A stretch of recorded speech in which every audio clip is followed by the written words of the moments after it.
Gambia government announces the lifting of all COVID-19 protocols in the country. Tanzania increases its importation of Chinese trucks as business between the two countries boomed.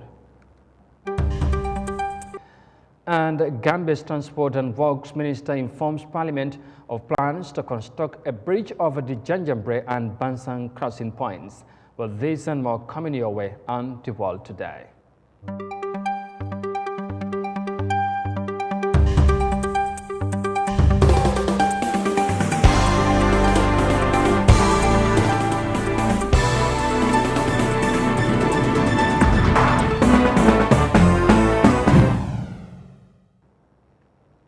Hello, this is Eyeafrica TV and you are watching the World Today News Bulletin coming to you live from our studios in Banjul. Many thanks for joining us.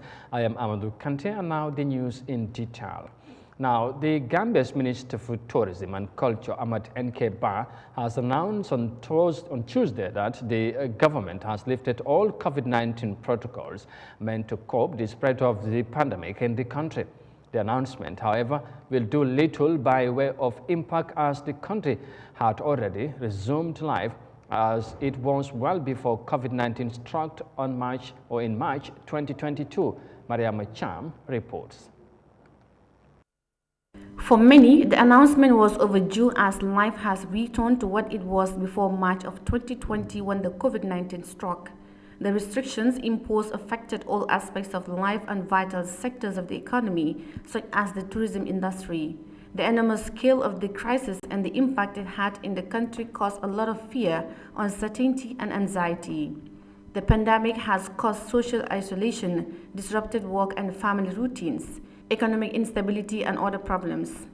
The announcement of the government's lifting of COVID-19 restrictions was made at the launch of the National Tourism Diversification and Resilience Project held at the Conference Center in Bigelow. But I have a good news to give. The good news is the President of the Republic of the Gambia have decided that all COVID protocol restrictions be lifted.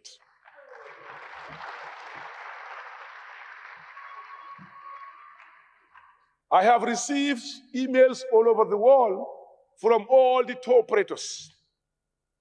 Whilst I was in the Kingdom of Saudi Arabia, they were quoting countries in our neighboring countries who are also looking at Gambia's policy, that they all lifted. But you must understand that the medical field have a lot of specialists and programs and systems. But the President said, I am the president, Gambia is my interest, no matter what happened, we must lift the COVID protocols. But then the tourism minister pedaled back a bit by saying that the official announcement will be made by the health ministry in due course. Hopefully by tomorrow, the Ministry of Health will be given the legal instrument to make sure nobody at the airport will ever be asked for your COVID certificate or your PCR test. So I think with this news, our tourism stakeholders can go home happy, not only having received 68 million, but also our tourists will now have another money to save. The COVID-19 pandemic has overwhelmed healthcare systems around the world, having a knocked-on effect on the diagnosis and treatment of other diseases. In the Gambia, many people had to lose their jobs due to the employers cutting down on staff numbers due to financial difficulties. The Gambia in total has recorded 12,586 COVID-19 cases, 372 deaths, and 12,187 recovered. Reporting for Eyeafrica News, I am Mariama Cham. Some good news there indeed, especially the tourism industry, that the Gambia government has finally decided to lift all COVID-19 protocols in the country.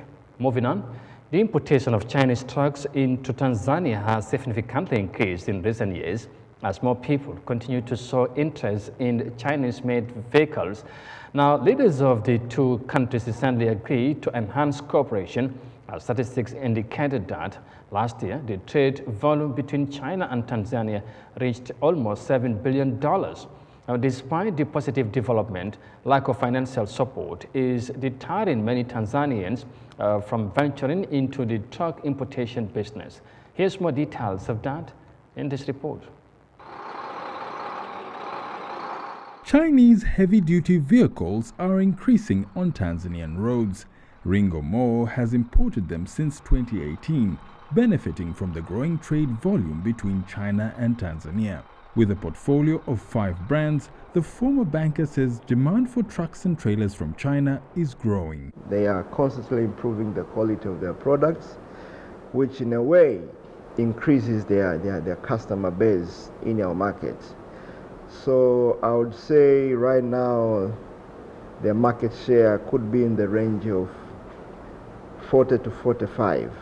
They're still pushing the button. Economists say setting up assembly plants for various Chinese goods is the natural step in the evolution of trade relations between China and Tanzania. When you leave alone the payment of tax and saving us from employment rumble, that means we'll be able to, do a technology transfer from China to here. That means we'll be raising more expertise in doing such kind of stuff.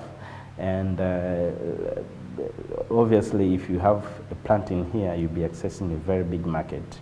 That means we'll be advertising Tanzania to the neighboring countries. Statistics show that in 2021, the trade volume between Tanzania and China reached almost $7 billion, up around 47% year-on-year. The leaders of the two countries recently agreed to work together to increase this number further.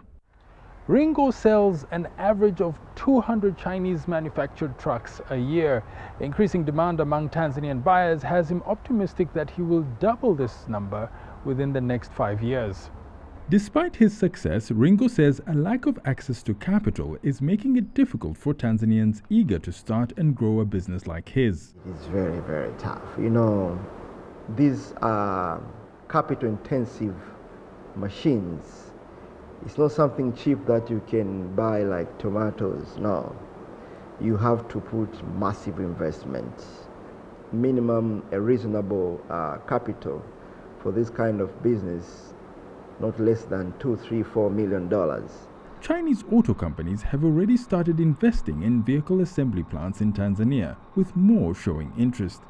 Ringo says he hopes that expanding trade between the two countries will continue driving success for business people like him well into the future. And that report there is coming from the Tanzanian capital, Dar es Salaam.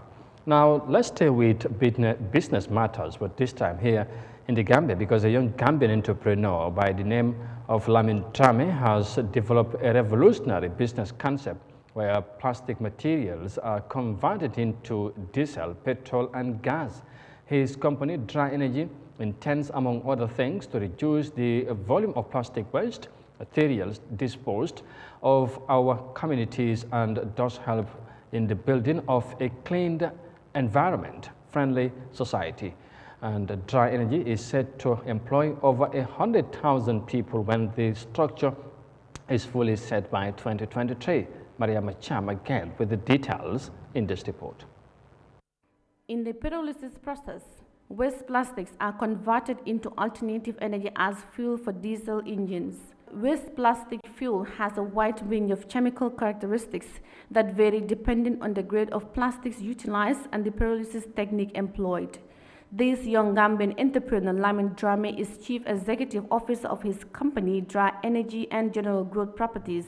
He wants to bring this reality to the Gambia, which he said will create employment and make life easier for all. Dry Energy is a new initiative. We are about to change plastic waste into energy in the Gambia. That is to change the plastic waste, the waste bottles, the waste bowls into diesel, petrol, kerosene, and gas. Research has shown that plastic shopping bags, an abundant source of litter on land and at sea, can be converted into diesel, natural gas, and other useful petroleum products. Yahya Jammeh explains how this is done. And through my research, then I get to have this initiative that we Gambian, it's high time for us to take ownership for our own country. So having this in mind, then I did the practical. Then I see things, a positive result from it. Where I even use in Mount Car, we have a machine whereby we heat the waste in the absence of oxygen. Then we have a condenser and receiver tanks that will give a result of these products I am telling you. The CEO of Dry Energy is hereby urging Gambians not to throw away plastic waste materials anymore, as his company is ready to buy from them. The waste plastic, we want the Gambian people not to throw it anymore because we're gonna buy it from them. We want to buy per kilo $5. If you have your plastics, anything plastic, do not throw it away. We wanted to employ more than 10,000 people in the Gambia at one time. It's up to you. You can be in Farafenye, in Soma, in Basse, then you have your plastic waste. Do pack it in one side, just call our number, then we reach out to you, from there we buy from you. With that, you have your living. Because it has so many advantages for our country. Because we have seen plastic has given so many challenges to our government or to our nation. We have no solution to it. Mr. Jammeh, who holds a higher diploma in management studies and junior achievement entrepreneur business in Ghana, said the business in its infancy, but that it will be in full operation by January 2023. He is calling on both the Gambian people and government to work with Dry Energy to make sure that the unemployment rate is reduced and plastic pollution is addressed in the Gambia. Reporting for Eyeafrica News, I am Mariama Cham.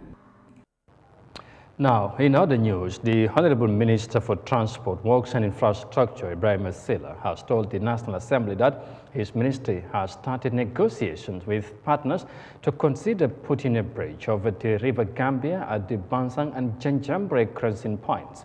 Minister Silla was quick to add that the negotiations were at the initial stages and his ministry was still having a look at the designs. Mafuji Sise has more details of that in this report. In Parliament last Thursday, the Honourable Member for Upper Fuladu West asked the Minister for Transport, Works and Infrastructure to inform the August Assembly whether his ministry has any plans to provide a new ferry at the Bansang Bustown crossing point. In reply, Transport Minister Ibrahim Silla said the Bansang ferry, which was acquired in 1994, had been taken to the Banjul shipyard to undergo major rehabilitation work on it, and that the needed spare parts are yet to be acquired, but that the maintenance work is expected to be completed by the end of February 2003. The Honorable Member for Nyanija, Amadou Kamara, asked what short-term measures were taken by the Transport Ministry to ease travel while the Bansang ferry is yet to return to active service. Well, the short-term solution is actually the use of the Janjambure route, which is very close to Bansang, especially for people with vehicles or other heavy goods. If not, the small pirogues are still applying, and then all safety services are in place on the pirogues. To Minister Silla, the government cannot allow a ferry that is not seaworthy to be used by the public. In his view, it would be better to use the route to Bansang, which is less than 25 kilometers away from Janjambure. He stressed that the government is resorting to this diversion only as a temporal measure. I'm sure you are familiar with the northern part of the Trans-Gambia route. I mean, especially the northern part of CRR. Anyone coming from the Nyani end, the Nyanija end, they have the option of either using the Bustown road to Janjambure, to Bansang, or they use the other route to Janjambure. And this is the only best possible solution that we have right now. I mean, we cannot allow a ferry that is a public hazard to be used by the public. So we had to withdraw it. And right now, the only option for heavy-duty vehicles and those with heavy goods is actually to use the Janjambure and then continue on the south bank to reach Bansang. Now, as we are doing the repair of the ferry, those who have no other problems of using the route, by using the pirogues, that is available. The feeder road connecting Tinkinjo, Sanunding, Dingereng, and Madina Samako up to Diabugo Basilla is still in a poor state, thus a major problem for the people of Tasmania. The Honorable Member for Tumana asked Transport Minister to inform the August Assembly how urgent his ministry plans to address this poor state of the road. In response, Minister Silla said the construction of the road linking Dingering, Kisikisi, Kulkule, Sanunding, and Keneba to Diabuku Silaba is earmarked for the construction between 2023 and 2024, but depend on the availability of funds. The construction of the road linking Tinkinjo, Kisikisi, Kulukule, Sanunding, Dandu, and Keneba, all the way to Kunkandi, Sare Mamadi, Medina Samako, up to Diabugo Silaba is earmarked for construction for the year 2023-2024 upon availability of funds. We have already done the design works for this particular road, and we are waiting for the funds to do it for 2023-2024. The Gambia is endowed with a river that runs right through its length, creating the ideal condition for river transport to most of the major trading hubs in the interior of the country. But unfortunately, river transportation has not been fully developed over the years, and most of the ferries bought by government have been found to be old and therefore break down even before they are able to recuperate their cost. Mafuji Sise, Eyeafrica News. Well, cabinet ministers, including the Minister of Transport and Works, were in Parliament to respond from questions from lawmakers on the issues of development in their various constituencies. And with that report there by Mafuji Sise, we now take a break and come back shortly.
Welcome back. This is Eyeafrica TV, and you are watching the World Today News Bulletin coming to you live from our studios in Banjul. And once again, many thanks for joining us. Let's now look at the rest of the stories. Now, different food enthusiasts and vendors from over 10 countries recently met in the Nigerian capital, Abuja, for the 4th CMT Food Tour of African and Caribbean delicacies. Now, the program availed participants the opportunity to network and also enjoy diverse food varieties and use the event to build a partnership among themselves. And here is more details of that in this report. Luwambo from Uganda, all part of the delicacies from Africa and the Caribbean at the CMD Food Tour in Abuja, Nigeria's capital. More than 11 countries, dozens of vendors, and hundreds of excited food enthusiasts meet to eat and network. For me, this is a culinary tour. where I'm able to experience food from all different African countries present here. It's quite exciting. Our famous Ghana jollof rice. Our meals are freshly made every day, fresh ingredients, and they're all fresh products. This food tour is an avenue for us to showcase what actually we can offer as Ugandans. This is the 4th edition of the CMD Food Tour, which started in 2020, and it seeks to boost tourism. Organizers also hope it will strengthen the African Continental Free Trade Area Agreement. People begin to understand that food is part of a culture that drives tourism, and tourism is really becoming a very major player in economic growth for countries. The event offers participating nations an opportunity to explore trade partnerships, even as they showcase the unique tastes from their countries. In the sector of tourism, we have many opportunities, and we want to have some partnership with different actors in the business sector of tourism. Here we want to present our products made in Côte d'Ivoire. Has the coffee. For the best, I will say the best carnival in the world. So we want West Africa to come and enjoy that. What prevents it from making it easy is the direct flight. So we are working on bilateral airways agreement with the Nigerian government. The African Continental Free Trade Area Agreement, AFCFTA, seeks to boost intra-Africa trade and strengthen Africa's position in a competitive global market. Stakeholders believe that platforms like the Food Tour will bring the continent a step closer to achieving that goal. Quite very inspiring there. And that food-related report there is coming from the Nigerian capital, Abuja. And finally, now, the Gambia Tourism Board, under the auspices of the Ministry of Tourism and Culture, Tuesday launched the country's first tourism diversification and resilience project in the Gambia at a tune of $68 million funded by the World Bank.